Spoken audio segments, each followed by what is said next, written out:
For today's topic, I'm revisiting the Grand Canyon, and I need to be straight with you for a sec. This might be the cruelest place to die on the planet. From a woman left hanging 30 feet above the ground with no way down, to a man cooked alive on a rock shelf, which ended his trip in the most brutal way imaginable.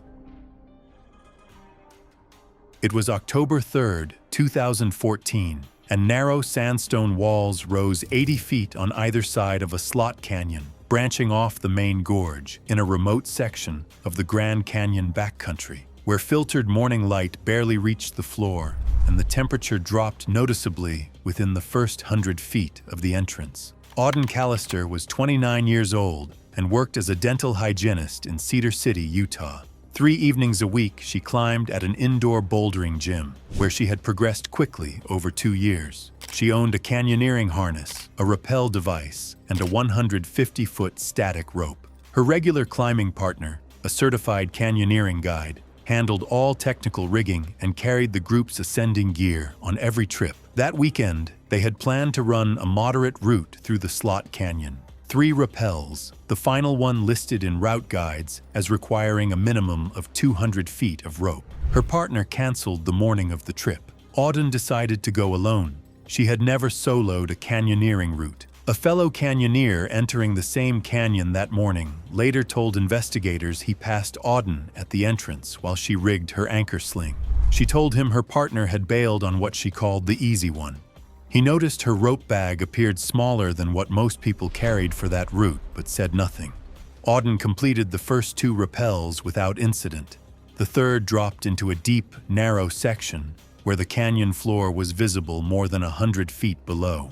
She set her anchor roughly 10 feet further back from the lip than the established rigging point, a common error that reduces the usable length of the rope, and began her descent. Roughly 90 feet down, her hands reached the end of the rope. She was suspended approximately 30 feet above the canyon floor, full weight on the harness, feet braced against damp sandstone. The stopper knot locked against her rappel device. She had no ascending device, no Prusik cord, no friction hitches. Without proper ascending equipment, climbing back up the rope was extremely difficult and could not be sustained for long. The canyon floor was visible directly below her, close enough to make out individual rocks, far enough that the fall would be unsurvivable. She tried to climb. Gouge marks from her rappel device showed she had attempted to pull herself upward on the rope using arm strength alone, gaining a few feet at most before sliding back to the same position. She tried to traverse. Boot scuff marks and chalk residue spread across a 15-foot horizontal range on the sandstone face, her feet pushing sideways, searching for a ledge, a crack, anything that could take her weight. There was nothing. The sandstone in that section was smooth and damp. Every feature she tested gave way or offered nothing to grip. I need you to sit with what that means. Suspended 30 feet up, nowhere to go, watching the light change on the canyon floor below her for what investigators estimated was 1 to 2 hours. Her legs began to fail first. The boot prints on the wall drew closer together, no longer extending fully, no longer reaching as far. Her lateral movement narrowed. The attempts to traverse stopped. The marks near the end were concentrated in a tight cluster directly below her hanging position. Small, shallow scuffs, barely indentations. She was no longer searching. She was just trying to shift her weight. Then the marks stopped entirely. Her body was discovered the following morning by a canyoneering group running the same route. She was still on the rope 30 feet above the canyon floor, slumped forward in her harness, arms hanging at her sides. The rope had not failed. The harness had not failed. She was exactly where she had been when the rope ran out. That image, still on the rope, 30 feet from the ground, with nothing broken except the math on her rope length, is the one from this entire video I can't get out of my head.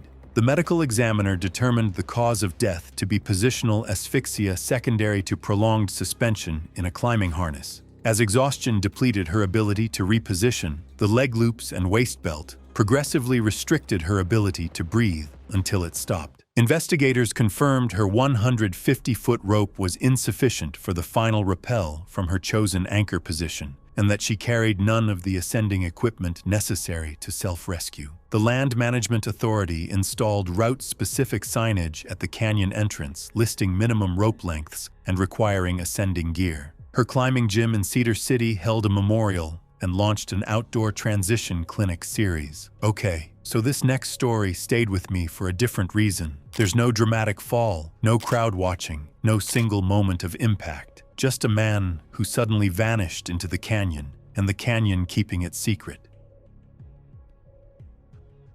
It was June 22nd, 2018, and the parking lot near the South Rim Village sat empty past midnight, lit by a single overhead lamp casting a pale circle across the asphalt, where a hatchback with Oregon plates idled near a sign listing shuttle schedules and trail regulations. Elam Orozco was 23 years old and worked as a bike courier in Portland, earning roughly $14 an hour peddling deliveries through downtown traffic. His roommate later told investigators Elam had been planning his Grand Canyon trip for weeks, calling it the free version. No backcountry permit, no campground reservation, no guided tour. The plan was to descend the South Kaibab Trail at 2 a.m., sleep on a ledge below the rim out of ranger sight, and hike out before morning patrols. His roommate also described his gear. The headlamp was a dollar store model he had owned for 3 years. The batteries had never been replaced. His pack contained a sleeping pad, a thin blanket, 2 energy bars, and a single liter of water. No backup light, no map, no satellite communicator. He told his roommate he would be back by Tuesday, but gave no itinerary and no specific return date. And I think that right there is what makes this one so much worse. Nobody was expecting him anywhere. There was no one waiting for a call that didn't come. The road to the South Kaibab trailhead is closed to private vehicles. Elam parked in the general lot and walked roughly 20 minutes to the trailhead, a workaround he had found on hiking forums. The trail has no water sources, no tree cover, and no guardrails on its exposed switchbacks. Cloud cover that night blocked any moonlight. Beyond the rim, the canyon was a void. Investigators later reconstructed what followed entirely from physical evidence on the trail. He descended at a normal pace. His boot prints held the established path cleanly for roughly the first mile. Steady, evenly spaced, someone who believed his light would hold. At a steep switchback approximately 1.2 miles below the rim, where the trail bends sharply with a severe drop-off on the outer edge, the packed surface and the loose gravel beyond it look nearly the same in low visibility. In daylight, the drop-off is unmistakable. In total darkness, the distinction all but disappears. No curb, no edge, no obvious change in ground feel to tell a hiker where the trail ends and the air begins. His boot prints crossed that boundary. Scuff marks appeared in the loose gravel at the trail's outer edge, along with a small fan of displaced rock pushed outward, one foot stepping past the packed surface and finding nothing solid beneath it. The terrain off the edge drops roughly 40 feet onto a narrow rock shelf before continuing steeply into deeper canyon terrain.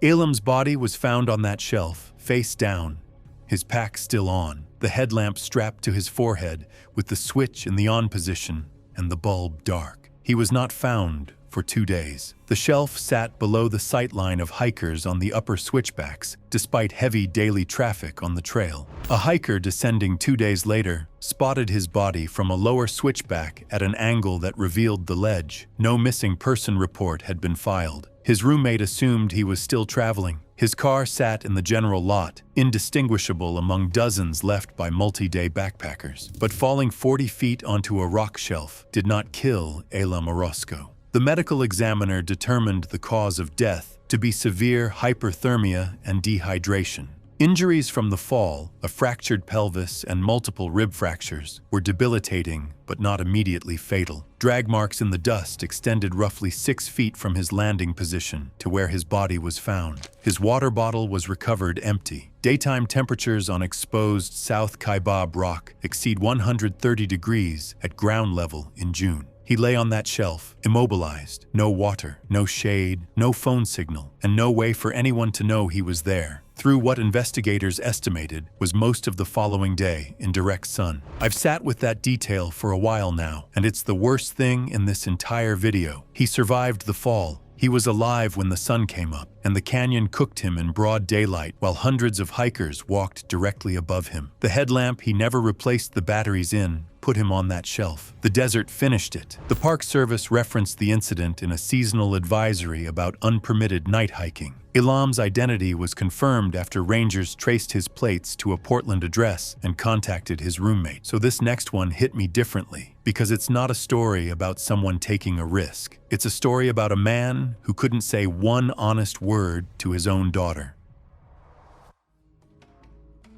It was March 15th, 2019, and pale morning light crept down the limestone switchbacks of a canyon trail as a line of 10 mules plodded single file toward the canyon floor, their hooves scuffing loose gravel on a path barely 8 feet wide with a wrangler leading at the front and another trailing at the rear. The ride was operated by a small, permitted outfitter that had been running guided mule trips into the canyon for over 2 decades. Garson Thibault was 62 years old and had spent 34 years delivering mail along the same rural route outside Lafayette, Louisiana, retiring just 3 months earlier. His daughter Colette, 34, had booked the mule ride as a retirement gift, a surprise she revealed at his farewell party in front of the entire post office staff. Garson smiled and thanked her. He never mentioned that the thought of riding an animal along a cliff edge made his stomach drop. He had avoided heights his entire adult life, ladders, overpasses, even the upper deck of the football stadium in Baton Rouge. He had never told anyone. The outfitter's pre-ride screening required riders to disclose any physical limitations or discomfort with heights. Garson answered no to every question.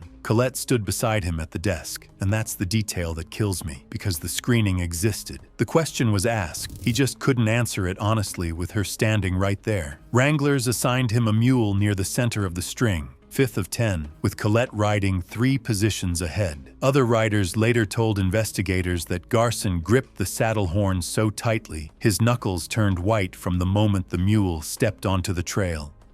Each time Colette looked back, he released his grip and gave a stiff, controlled wave. One rider behind him observed this pattern repeating multiple times within the first 20 minutes. The rear wrangler noticed and called out reminders to sit back and loosen his grip, but the spacing between riders limited how quickly she could reach him. As the group approached a switchback roughly 45 minutes in, the trail narrowed and bent sharply back on itself. The inside wall sat within arm's reach, while the outer edge dropped toward a steep, rocky slope several hundred feet below, with no railing or barrier. The mules ahead moved through without hesitation, following the inside line. Garson's mule did the same, but Garson did not trust it. On the switchback, Garson's posture changed visibly. He leaned hard toward the wall, pulling the reins tight against his chest, the opposite of the relaxed position wranglers had demonstrated. His mule halted and balked, refusing to move with the erratic weight shifting on its back.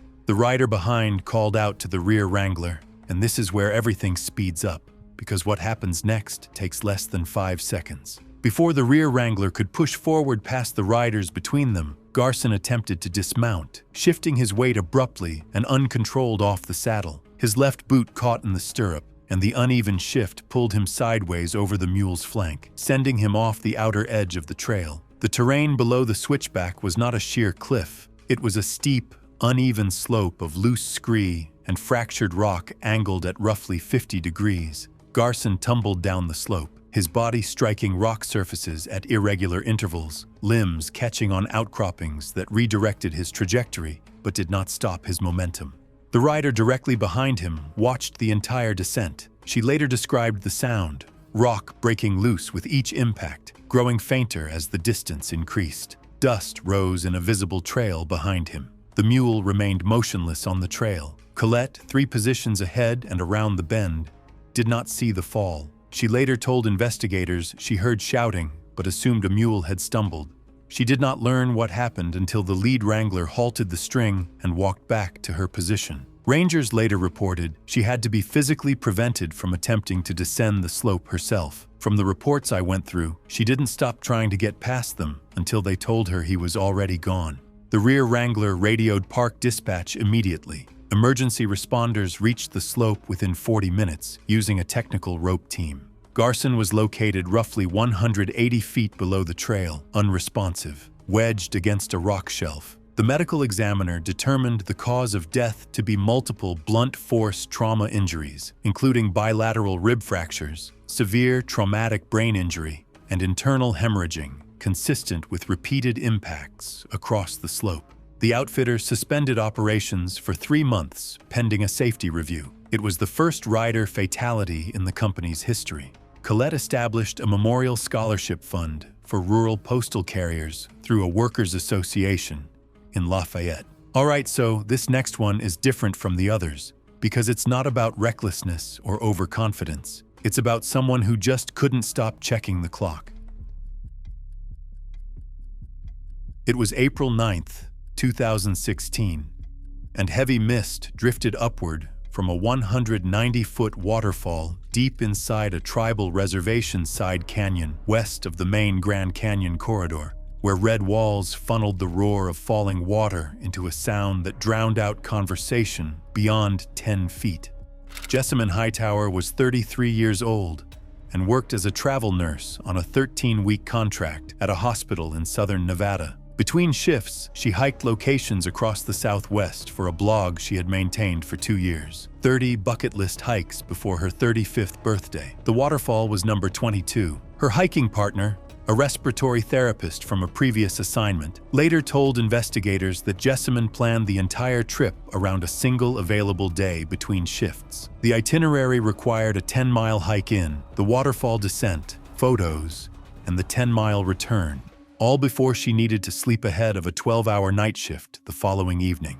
Her partner described her checking the stopwatch on her phone between every rest stop, insisting they reach the falls by noon for the light. There was no professional photography obligation. The light in the narrow canyon was consistent at any hour. By the time they reached the waterfall, Jessamine had been hiking for nearly 5 hours in canyon heat near 90 degrees. Other hikers at the falls were resting and hydrating before attempting the descent. A steep, partially tunneled route down the cliff face beside the falls, roughly 60 vertical feet, with metal chains bolted into wet travertine rock as the only handhold. Most hikers took 15 to 20 minutes, methodically testing each foothold and resting their forearms between moves. Jessamine started down immediately. A group of 3 hikers sitting at the top of the chains watched her go.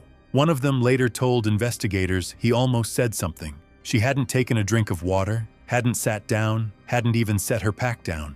She just walked to the edge and started climbing over. A hiker ascending in the opposite direction later told investigators she moved past him quickly, gripping the chain with both hands and stepping down without testing footholds first. He described her hands as visibly wet, mist, and sweat. He pressed himself flat against the wall to let her pass and watched her continue downward at what he called twice the pace of anyone else he had seen on the chains that day. He said she never once stopped to rest her forearms or shake out her grip the way every other hiker did on the descent. Roughly 40 feet into the 60-foot descent, the ascending hiker, now above her and still watching, saw her rhythm change. Her right hand repositioned on the chain twice in quick succession instead of moving to the next link. Her left foot searched for a hold, slipped, found another. Her movements were no longer fluid. Her right hand slid down the chain, not a controlled release, but a slow giving way. The mineral film on the wet metal defeating what was left of her grip.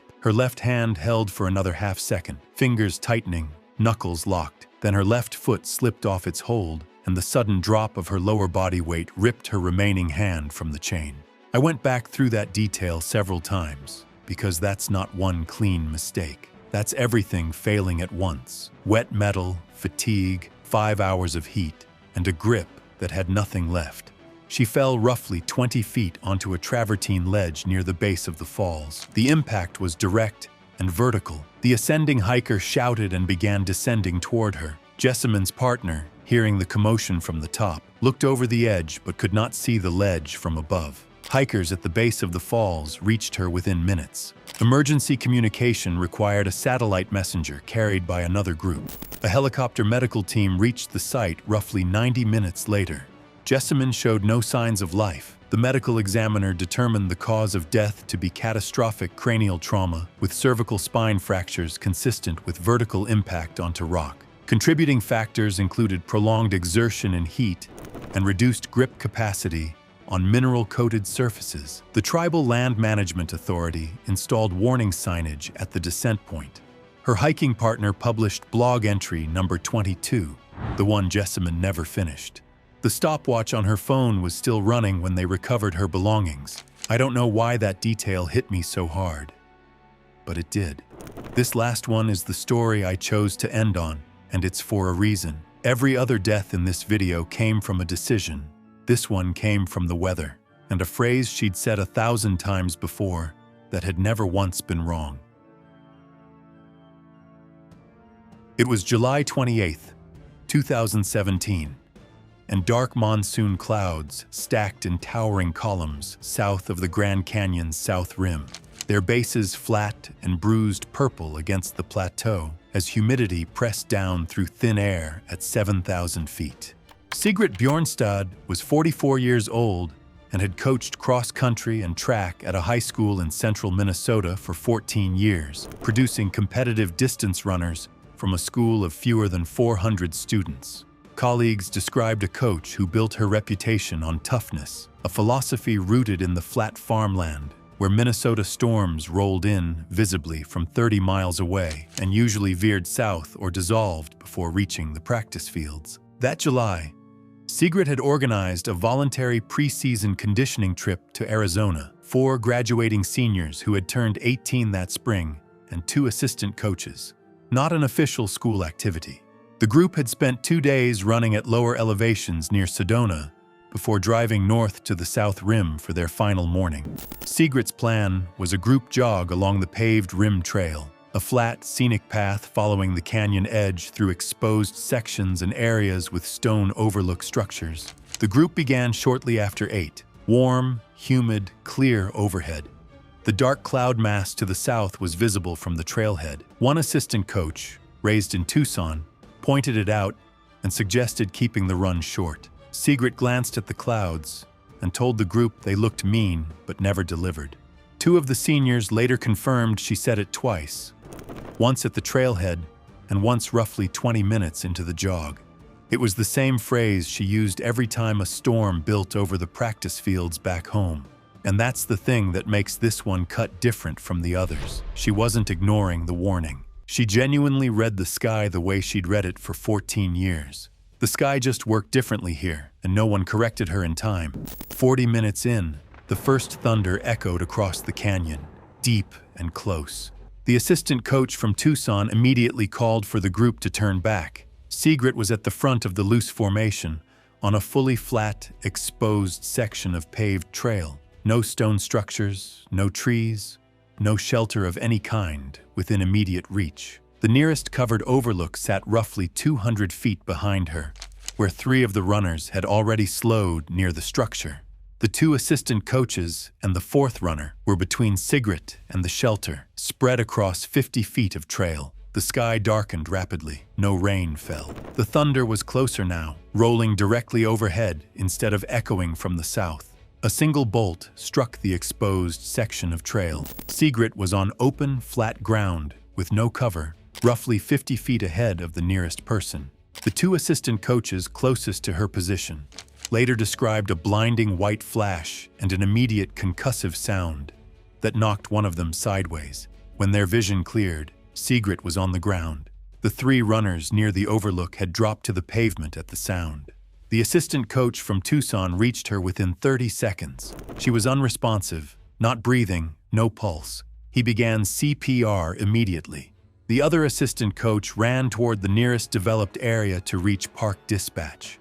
An entrance burn was visible on Sigrid's right shoulder. An exit burn had split open the sole of her left running shoe. From shoulder to shoe, that's the path the bolt took through her. I spent a while looking at that detail in the examiner's notes, and I still don't fully know how to process it. No other member of the group was injured. Park rangers arrived within 12 minutes. Advanced life support was initiated and unsuccessful. Sigrid was pronounced dead on the trail. The medical examiner determined the cause of death to be cardiac arrest, resulting from direct lightning strike, with secondary electrical entrance and exit burns. The bolt's path through her torso was consistent with immediate and irreversible disruption of cardiac rhythm. The school district implemented mandatory weather monitoring and lightning safety protocols for all off-campus athletic activities, including voluntary trips. The Park Service reviewed lightning shelter spacing along the most exposed rim sections, noting no covered structure existed within 200 feet of where Sigrid was struck. Her team dedicated the fall cross-country season in her name.